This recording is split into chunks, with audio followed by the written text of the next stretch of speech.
situation. So let's start sharing our real stories regarding reproductive care. I'll go first. Oh, Dobbs was just the beginning, and now birth control might be next. If you're like me and you're an oldest daughter who grew up in an immigrant household, you already know the topic of birth control was just not on the table for discussion. And it almost cost me my overall health. Like every other first daughter in a super religious home, my parents only told me one thing: don't get pregnant.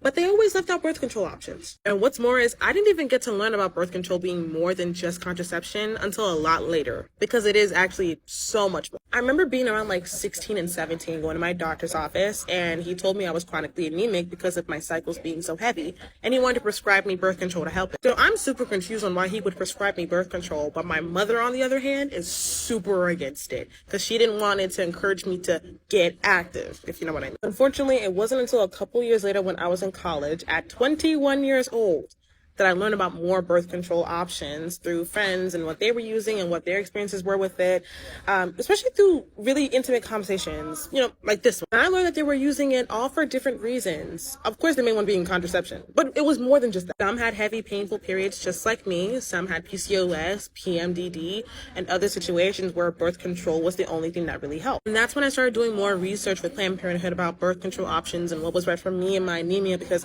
I was tired of the world going black every time I stood up, and iron pills just weren't cutting it. In fact, having these conversations taught me so much, I even went to grad school for it. As soon as I got my insurance through my grad school, I immediately talked to a provider about my options, because thankfully, my student health center actually offered birth control. I was able to sit down with an NP and fully talk through all my options, so whether I just wanted to curb my ice craving or just not get pregnant, because I am grown now, I'd be covered. And I'm a busy woman, so I wanted one that I wouldn't have to forget, so I opted for the depot shot. Birth control saves lives. Birth control makes millions of people's lives easier, and birth control protects people. So any attacks on reproductive freedoms will include attacks on the birth control that many of us use. I mean, hell, some states are even proposing bills that would cut off our right to contraception, IUDs, and even fertility treatments, because it was never going to stop at Dobbs. Those stories I was hearing from my friends about birth control and how it helped them in their lives really prepared me to go on my own journey. And that's why telling stories matters. They educate and encourage,